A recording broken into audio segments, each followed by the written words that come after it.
देखें इस क्वेश्चन को, यहाँ पे 3 स्टेटमेंट्स लिखे हुए हैं और हमें बताना है कि इसमें से कौन सा स्टेटमेंट ट्रू है और कौन सा फॉल्स है। अगर वो फॉल्स है तो उसको हम दोबारा से लिखेंगे, उसको करेक्ट करके उसका करेक्ट स्टेटमेंट लिखा जाएगा। ठीक है, तो सबसे पहला हम देखते हैं। सबसे पहले यहाँ पे दिया हुआ है कि P एक सेट है जिसके अंदर mn एलिमेंट्स हैं और Q एक सेट है जिसके अंदर nm एलिमेंट्स हैं। तो P क्रॉस Q के अंदर mn और nm होगा।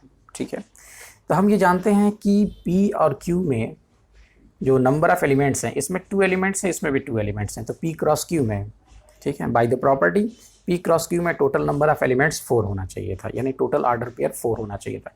इसमें सिर्फ 2 ऑर्डर पेयर हैं, इसका मतलब ये हुआ कि ये फॉल्स है। तो पहला जो है वो फॉल्स है, तो इसको हमने कहा कि ये फॉल्स है। अब जो करेक्ट स्टेटमेंट लिखना है वो हमें क्या लिखना है, वो ये लिखना है कि if P is equal to mn and Q is equal to nm, then P cross Q is equal to, ये क्या बनेगा, m का इन दोनों के साथ ऑर्डर पेयर बनेगा, ये बनेगा mn mm, फिर n का इन दोनों के साथ ऑर्डर पेयर बनेगा, तो nn and nm। ठीक है, तो ये हमारा करेक्ट स्टेटमेंट है। P क्रॉस Q यानी P के एलिमेंट्स का Q के एलिमेंट्स के साथ ऑर्डर पेयर बनाएंगे। ठीक, यानी total number of order pair बनेगा 4। ये हुआ हमारा करेक्ट स्टेटमेंट। ओके, इसको आपने देख लिया। अब मैं इसे मिटा दे रहा हूँ। इसको मिटा करके हम आएंगे अपने सेकंड स्टेटमेंट पे। तो सेकंड स्टेटमेंट, तो पहला स्टेटमेंट फॉल्स था, उसका करेक्ट स्टेटमेंट आपने देखा। सेकंड स्टेटमेंट में कह रहा है कि if A and B are non-empty set then A cross B is a non-empty set। बिल्कुल सही बात है, अगर A और B नॉन एम्प्टी हैं तो A क्रॉस B भी नॉन एम्प्टी होगा।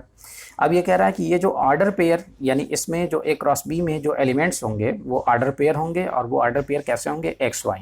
ठीक है, अब ये कह रहा है कि जो XY एलिमेंट्स होंगे, यानी जो ऑर्डर पेयर बनेगा, उसमें जो पहला एलिमेंट है वो A से होगा और दूसरा एलिमेंट B से होगा। तो ये तो सीधे सीधे हम कह सकते हैं कि ये कार्टेशियन प्रोडक्ट की डिफिनेशन लिखी हुई है। तो कार्टेशियन प्रोडक्ट में होता क्या है कि A और B नॉन एम्प्टी सेट हैं, तो A क्रॉस B में ऑर्डर पेयर बनते हैं। ऑर्डर पेयर का पहला एलिमेंट A से होता है और दूसरा एलिमेंट B से होता है। तो ये आपका हो गया ट्रू। ये ऑर्डर पेयर की सीधे सीधे डिफिनेशन लिखी हुई है, तो ये ट्रू हो गया। अब हम थर्ड पे आते हैं। थर्ड में कह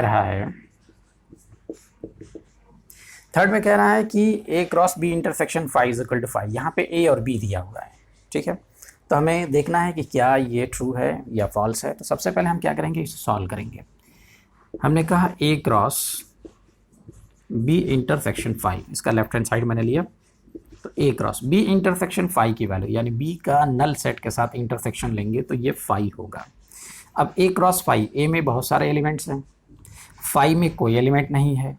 तो जब हम कार्टेशियन प्रोडक्ट लेंगे तो इसमें बहुत सारे एलिमेंट हैं, इसमें एलिमेंट ही नहीं है, तो ऑर्डर पेयर ही नहीं बनेगा। क्योंकि ऑर्डर पेयर क्या होता है, इसका एलिमेंट ले करके इसके एलिमेंट के साथ ऑर्डर पेयर बनाया जाता है। तो यहाँ पे एलिमेंट नहीं है, इसलिए A क्रॉस 5 क्या हो जाएगा, सीधे सीधे एक नल सेट बनेगा, इसके अंदर कोई ऑर्डर पेयर नहीं होगा। तो हम कह सकते हैं कि A cross B intersection 5 is equal to 5, ये स्टेटमेंट भी ट्रू है।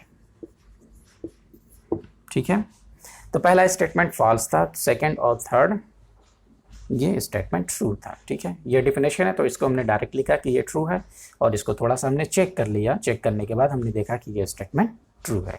ओके, चलिए ये हमारा क्वेश्चन हुआ, और हम नेक्स्ट क्वेश्चन पे आएंगे, यानी नेक्स्ट वीडियो पे।